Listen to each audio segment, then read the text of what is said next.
Marco van Basten, nieuwe trainer Heerenveen. Sjenky Knecht speelt het opvallende rol bij Vroudbeker. En Holland-Venetië, mooiste klassieker van Nederland. Dit is de sport van Monday 3 februari.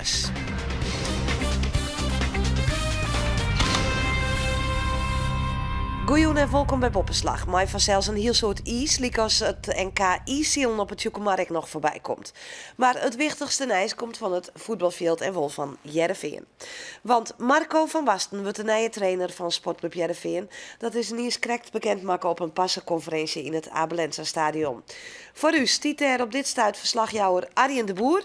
Arjen, kunnen we dit nou een verrassing nemen? Nou, het is net ook wel een hele grote namen die de Heerenveen nou onlutsen het. Tuurlijk, de circuleren tal van namen. Adrie Koster wat neemt en ik Alex Pastoor. Maar ook de namen van Marco van Basten. Ja, en dat is dus nou definitief. De persconferentie is in die nog on the gang. En Heerenveen hoopt het. Maar van Marco van Basten, ja, werd toch een heel soort onttrekkingskracht van Utgit. Want dat show je ook bij de persconferentie. Tal van cameraploegers die hier achter mij om alles te registreren. Een soort landelijke media is er op onkaam. Ja, het is misschien een beetje te vergelijken met alle passenconferenties die we al een week al gewoon hebben bij de Oversterrenvereniging. Maar in elk geval, ja, er gaat een heel soort onttrekkingskracht uit van Marco van Basten. Want we zelfs een grut voetballer, maar als trainer natuurlijk net onomstreden. Nee, daar komen we aanst vast verder hoe te praten. Als die passenconferentie voorbij is, dan zullen we het wijdwijdiger hebben met de verslagjouwer derde plaatsen Arjen de Boer oer Marco van Basten en de combinatie met Sportclub Heerenveen. In Dordrecht kwamen van het weekend de beste shorttrekkers van de Vroud in actie op de afsluitende Vroudbekerwedstrijd. Grote vraag wie waar de Nederlandse toppers staan in verhouding met die van Canada, Korea, Amerika en de andere grutmachten. Als regerend Europees kampioen liet Sjenky Knecht hem in meerdere opzichten opvallend zien. Souvenir uit Moskou. 4 Russische hechtingen voor Sjenky Knecht. Maar hij riet wel in Dordrecht. En komt dan in actie op sneun in de finale van de 1000 meter. Maar de Jerms gaan te gauw op de loft in. Sjenky Knecht verskiet hier een gouden medaille. Terug te betiet te juichen. En de winst gaat naar Canada en Sjenky verliest op 200ste zijn eerste gouden Vroudbeker medaille. Ja, dat is echt heel stom. Dat is gewoon echt mijn eigen domme schuld. Dus ja, ik juichte te vroeg en die Canadees kwam langs me. Ja, echt dom. Aan de andere kant, dat kun je beter nou mee meisje dan hoe wij hier in Sochi. Ja, zeker. Hier leer je natuurlijk ook wel van. Het is eigenlijk altijd door zijn om. Ik ben degene die met zijn finish komt. Maar ja, nou wie het hem krijgt omdraait, ja, dan ben je natuurlijk wel een stekker. Bondscoach Jeroen Otter tekende bij ons 2016. Een goede zaak vindt Daan Breusma, want er zit nog volle meer in dit Nederlands team.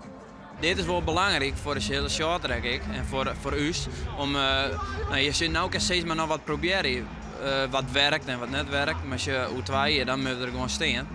We zijn nou gewoon nou al redelijk goed. We bouwen echt er helemaal in. En dat merk je gewoon. Het wordt echt een team. En we gaan dan gewoon knallen. Dat kan het missen. Snijn komt Sjenky Knecht weer in actie op de 1000 meter. In de kwartfinale moet hij aanrekenen met de Koreaan No en de Canadees Jean. Maar dat slag het net. Ik hier gewoon echt hele zwierde loodingen. Dan wil het dat daarom het lukt is. Ja, maar ja, dan ging je gewoon zijn race in en hij zou weer in passeren. En ik dacht dat ik naar voren zie. Dus ik gooi hem dicht en ja, ik weet te let. Hij weet de krek voorbij. Dus ja, het is gewoon jammer dan. Ja. No en Jean winnen in de finale goed voor goud en zilver. Sjenky dus disqualificeren. Er is nog wel wat werk aan de winkel. Geen Nederlanders in de individuele finales op snijn. Maar wel als team. Maar de relay, de aflossing, staat het Nederlands team in de finale met Olympisch kampioen Canada, wereldkampioen Korea en Rusland. En als regerend Europees kampioen kan Nederland met Niels Kerstholt, Freek van der Wart en de Friezen Daan Breusma en Sjenky Knecht nou echt zinwedse internationaal stenen. De tactiek is om zo lang mogelijk in de slipstream mee te gaan met de grutten. En dat slag het heel goed. De kunst is om in de slotfase te slaan. En dan komt het aan op slotrieder Sjenky Knecht. Hij maakt de Koreaanse topper Kwak dan wel voorbij. En dan blijkt hoe goed Sjenky al is, want op de finish passeert hij de Koreaan. En pakt het goud voor Nederland op een relay. Op eigen kracht is Nederland nou de beste van de team shorttrekkers. En dat is een hele opstekker. Wat een laatste bocht. Ja, maar juist wat ik ze pak, dan ook pak ik ze saai. Dat is echt geweldig. Ja. We zijn al hier nog fit naar het eind aan. En ja, gewoon, dan heeft iets extra, jongen. Dan viel het publiek helemaal achter die steen en die muziek, jongen, de muziek. Ja, dan verneemt het gewoon, jongen. Dan krijg je vleugels. Nou ja, we rieden echt al hier echt super goed. En Schenkie maakt het super oud. Ja, dat is gewoon machtig. Ja, en Schenkie die rijdt toch exceptioneel de laatste 2 ronden. Ongelooflijk wat hij daar neerzette.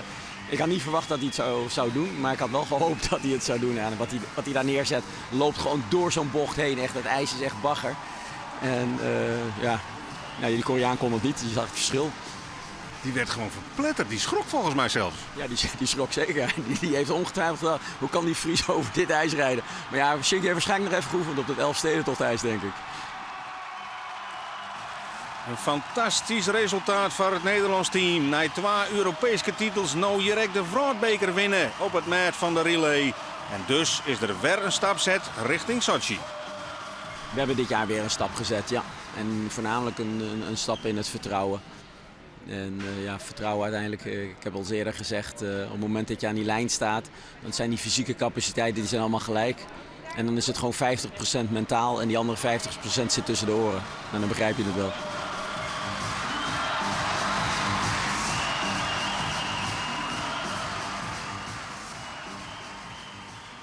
Schenkie Knecht. Voor het eerst zo'n 15 jaar waard de Holland-Venetië-tocht verrieden. Een echte klassieker hoe naartoe is en even gewoon de mooiste klassieker van Nederland. Moas, om zo'n uren. Binnen de wedstrijdrieders al drok dwamde mij de laatste tarriedings. Want om 8 uur start de Hollands-Venetië-tocht. Een klassieker, oer 58 kilometer. En na allerhande wedstrijden oer naartoe is, maar er nou voor het eerst serieus kluund worden. Ja, dat vind ik ook wel leuk, want ik heb nog nooit echt dienen eigenlijk. En, dus het is wel een goede training, denk ik, en om te beleven hoe dat is. De Hollands-Venetië-tocht is in joggetje 96 voor het laatst verrieden. Op 29 december om correct te wezen. 6 dagen voordat de echte oversterrentocht verrieden werd. En de man die doe in Giethoorn als eerste oer de streek kwam, is de man die nou het startskot jouwt. Ik denk dat een van de meest traditionele wedstrijden weer na de Elfstedendag en Kaap natuurlijk vind ik Holland-Venetië toch wel echt bijna bovenaan staan. Waarom dan? Ja, ik denk dat het komt door het gebied hier, de plaats, het is prachtig om hier te schaatsen. Dus ik denk het mooiste gebied van Nederland om te schaatsen. De start is dus bij Giethoorn en dan door de kop van Oerisel op naar Blokziel en dan weer waarom naar Giethoorn. Met smelle vjetten en een heel soort bretjes, het zijn prachtige plaatsjes, toch een idyllisch Nederland. En er mag dus 2 keer kluund worden. Voor het eerst dit seizoen. Onder leiding Douwe de Vries in het blauw en in het wit. En krijgt daarachter de man van BAM, Bob de Vries. En het peloton zit daar correct achter. Het zit heel dicht bij elkaar. Het is ook dreig om voor te rijden, want het tempo leidt heeg. Prachtig gezicht vanzelfs hier in het Venetië van Noord-Nederland. En er moet nog een 2e keer kluund worden. Onder leiding Douwe de Vries van het Jereveen. Mast eens de Diekoin een Vrootbekerwedstrijd rijden in Hamar, maar jou te vakker onder de wedstrijden op Natuuris. En dan zit alles dus nog altijd bij elkaar en zitten we in de laatste ronde. De BAM maakt het een treintje. Maar Groeneveld en Willem Hut. Maar let dan op, de man in het oranje pak. Het pak van de klassementsleider op Natuuris. Dat is Rob Hadders van Greensloon. Geweldig tempo had Hadders, de man, absoluut in vorm. Wie ik al jette deze week de sterkste in de ronde van Skarsteloon. En Stroetinga moet nou oppassen dat het god met Rob Hadders net al te grut wordt. Rechts in beeld in het green is het Gary Hekman. Ook een goede sprinter. Wordt het Hadders of wordt het Hekman? Het is Hadders. Rob Hadders. Hij wint de Hollands-Venetië-tocht. Het is drang op die smelle sletjes. Ja, en op een gegeven moment dan wist het door. Als je kluunplakken aan en alles zit er nog bij. En dan wist het door dat het een massasprint wordt. Maar het is in de winter sprint, dus alles wat van achter komt, is uit de wind. Wij trokken hem aan voor de rest. Ja, wij trokken hem aan voor de rest. Ik zou hem aangaan en toen ik omkeek, toen zag ik eigenlijk niemand meer zitten. Dus dan ben ik gewoon zo hard mogelijk doorgereden en ik kom net als eerste bij de streep komen. Ja, jij op dit moment ook echt de man in vorm, hè? Ja, het begint er wel op te lijken inderdaad. Ik voelde me niet super hoor vandaag, maar ja, uiteindelijk als je het eerst bij de streep bent, dan doe je het toch goed. De Holland-Venetië-tocht, maar er wienen vanzelfs nog volle meer hele mooie marathons op natuurreis. In Akrum wies nu de Dwestroch Akrum Marathon. Daar verschenen de toppers aan de start, onder andere de hele bamploeg weer. En zat de namen al site, giet de marathon oer 1 uur en 4 rondjes Dwestroch Akrum hinnen. Er wie een soort concurrentie van oerenmarathons, maar toch wien de grutte rieders er. Onder andere de hele bamploeg. Dus was zelfs ik Jorrit Bergsma uit Oudenboorn. De man die het op zijn eigen thuiswetter graag winnen wil. Het wie de tweede keer dat is een marathon houden waard. En het wie een libbende koers, met een paar ontsnappingjes. Maar uiteindelijk binnen het Arjan Stroetinga en Jorrit Bergsma die er definitief van teruggaan. 2 bammers. Zij vjocht ze de titel uit. En dan is het Jorrit Bergsma die het meest brand is om op zijn eigen wetter, dat hij het rieden misschien wel leerd had, te winnen. Hij wint de tweede editie van Dwestroch Akrum. Ja, het winterwaar had al een protte willen bracht, maar reetrieden Belsliedjaaien en Priksliedjen. Toen de weekend kwam er ook nog het NKI-zielen bij. Tussen Fjouwerhoes en Dalsterhuizen wie de start op het Tjoekemar. Het NKI-zielen het daar onder weekend op het Tjoekemar. De bedoeling was om het op het eindmaar te houden, maar dat gaat in de training volslijn mis. Fjouwerzielers kwamen in ongevaring met een kistwerk en ronden een averij op. Jan Heida uit Snitswie, een van de pechvoels. Zijn boordrekker slims kan scheren. Maar de boordjebouwer van beroep kreeg het spul op tijd klaar om op de nieuwe locatie een thuiswedstrijd te zien.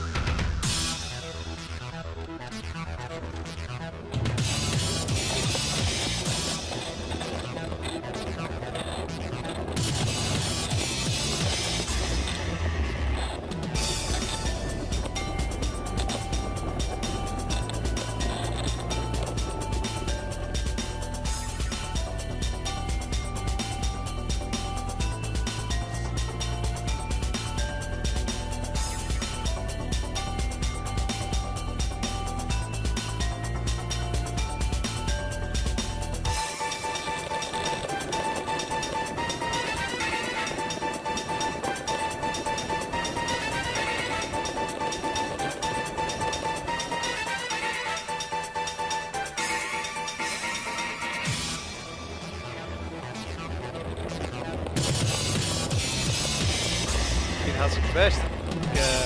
Ik had zelf eigenlijk net van tevoren verwacht dat het zou goed doen, want gisteren ging er wat minder wien.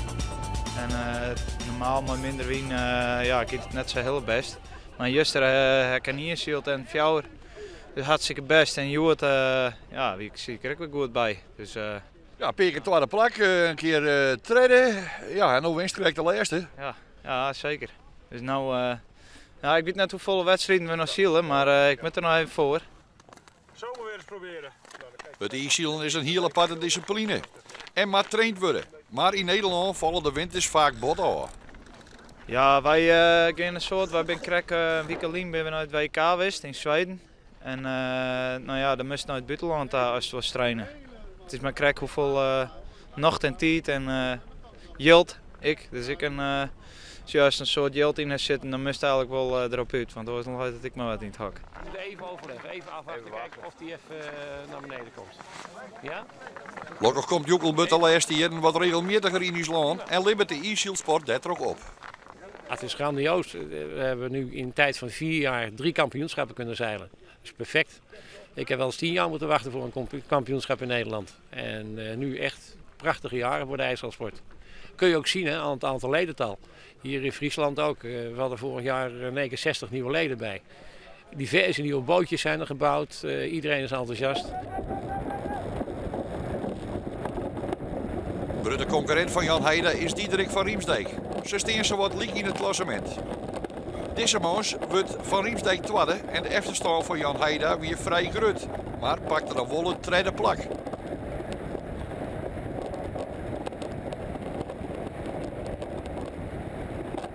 Maar het begint er in het kampioenschap dan al om te spannen voor Jan Heida. Hij weet dat hij wat verorings ombrengen moet. Nou, we hebben van de morgen wat minder wienhand.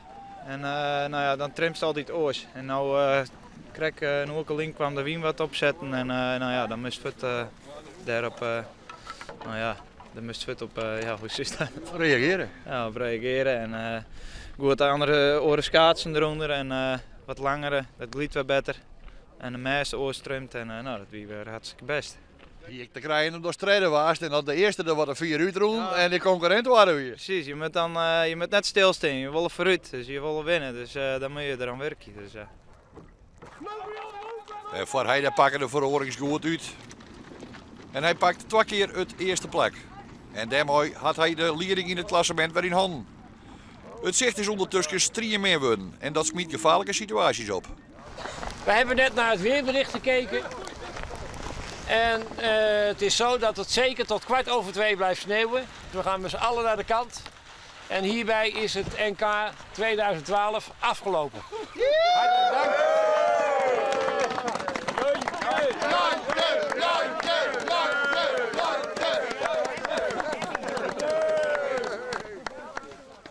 Cambuur, die kan maar net winnen dit hier. Ook in de uitwedstrijd in Almere City kwamen de Leeuwters vreed net verder als een leek spul 1-1.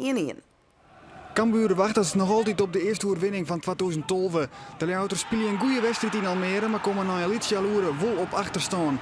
Kees Toet claimt de goal, maar Leon Heese kopt de bal ongelukkig in eigen goal. Voor het skof docht Cambuur wat waarom. Mooie combinatie tussen Van der Heijden en De Leeuw en die laatste shit goed binnen. 1-1. Maar daarna verliet Cambuur trot te drukken. Er komen geweldige kansen en de beste is voor Melvin De Leeuw. Maar hij zocht zijn strafschop keert worden terug Erwin Friebel. Cambuur moet genoeg nemen maar een punt. En dit beeld is tekenend. De Leeuw, die het even later wisselen wordt, baalt als een stekker. Ja, ik was echt kwaad. Ik was niet kwaad op de wissel, maar ik was gewoon echt kwaad om mezelf. Ja, wat heeft nu geen nut meer. Ik bedoel, ik zit er nog steeds terug te denken van hoe dat kan. Maar ja, mis is mis. Dat is Cambuur, maar het Gruttenijs komt Joet van Sportclub Heerenveen. Dat de nieuwe trainer bekend maken is. En dat is, jawel, Marco van Basten. Je hebt jij er in deze uitsturing al jet. We schakelen weer waarom naar het Abelense stadion. Naar verslagjouwer Arjen de Boer. Die de hele passenconferentie meemaken het er. Die het krek is. Het lang worden. Meer dan een jelloeren. Arjen, Marco van Basten. We hebben er al over een verrassing. Een groot voetballer, maar een minder groot trainer. Wat waard het krek zijn hoe de oerwagings, waarom wat ze Marco van Basten naar Heerenveen hellen hebben? Nou, wat vanzelfs heel belangrijk was, Marco van Basten is een grote naam. En misschien het Heerenveen en ik voorzitter Robert Veenstra en de directie van Sportclub Heerenveen wel de verwachting dat mij zo'n grote naam als een trainer, dat misschien die voorhoede van Sportclub Heerenveen, maar ACID, Narsing en Dorst, werd natuurlijk een heel soort Nederlandse clubs. Misschien Azen nooit in de simmerstop misschien wel op jagen zullen. Dat ze misschien bij een trainer, bij een grote naam, dat ze die zulke spelers behoren kunnen. Ik denk dat dat wel een hele belangrijke oorwaging was. Van Basten het verder zijn dat hij een contract tekenen het voor 2 jaar in elk geval. En hij stiert onttrekkelijk voetbal voor. En een van de dingen die in het beleidsplan stiert van Sportclub Heerenveen, dat er meer de traststream komen maat van de jongens van de voetbalacademie naar het eerste overtal. Ik daar zal Van Basten hem behoorlijk mooi bemoeien. Aan de andere kant had Van Basten echt zo'n nieuws gekregen van dit is een eenmalig optreden. Hij wil trainer Ron Jans net in het paard rennen. Want ja, vanzelfs Heerenveen is dwande op dit stuit in de competitie, maar een indrukwekkende opmars zit op dit stuit op het tweede plak. Dus dit zal voor eerst voorlopig dus een eenmalig optreden wezen van Marco van Basten. Ja, nou hoop je ze de goede spelers maar binnen te houden. En de zij het ze toch op dit stuit hartstikke goed. Maar als je zoekt naar de wapenfeiten van Basten als trainer, nou, daar wil je toch net al te fleurig van? Nee, eigenlijk, dat zei ik van tevoren net. Een groot voetballer vanzelfs. Hij een van Nike Cruijff, de beste voetballer die Nederland in je hoorn heeft. Aan de andere kant doet hij vanwege een langslepende ankelblessure zijn actieve carrière beëindigen moest. In joggetje 94 had hij er 8 jaar volledig uit West. Had hij hem eigenlijk volledig talijn op het spelen van golf. Met daarna begon het toch weer een beetje te kriebelen. Hij had de trainerscursus dien, had er onderslag West met de jeugd van Ajax. De Nike er als boenscoach onderslag. Nou, als boenscoach had hij het toch best wel behoorlijk dien. Net op het WK in 2006 in Duitsland. Maar 2 jaar later op het EK het Nederland toch zeer attractief voetbal zien litten. Maar wedstrijden in onder andere Italië en Frankrijk, die wie de amusementswaarde zeer hoog.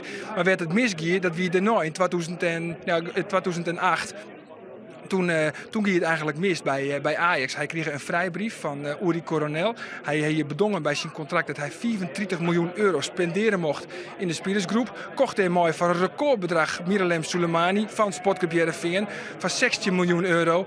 Alleen nog Ajax en ja, op dat stuit haartrainer Marco van Basten. Dat wie net een gelukkig huwelijk. En een jaar later doe het Van Basten zijn, ik hoorde mij op. En toen had hij weer eventjes in de anonimiteit west om het nood dus wetten op een nij te bezieken bij Sportclub Heerenveen. Ja, maar ik neem al een minder dan 34 miljoen om u te gaan. Ja, dat is onjoen. Het budget is hier volle minder als in Amsterdam. Wat misschien nog wel aardig is om te vermelden. Hij kan het Fries redelijk verstaan, Marco van Basten. Hij zei dat zijn mem komt hier uit Friesland. Hij had ook alle passenconferenties die we vliegen week hoorn in de Oversterrentochtvereniging. Kon je er echt redelijk volgen. Dus wat dat onbelang had hij misschien wel een poppenblad. Ja, dat pleit het voor hem. Arjen de Boer, tegen dank voor die bijdrage in deze uitsturing. En dan staat hier deze boppenslag vol met ijs en nieuwe trainers. Toen die binnen de werm met het Boppenslagcafé. Dan te gast de Frieske shorttrekkers Sjenkie Knecht en Daan Breusma. En dan dadelijk keer Sjen naar het Nijsje. Een heel noffelijk joent aanwezig. Doeg!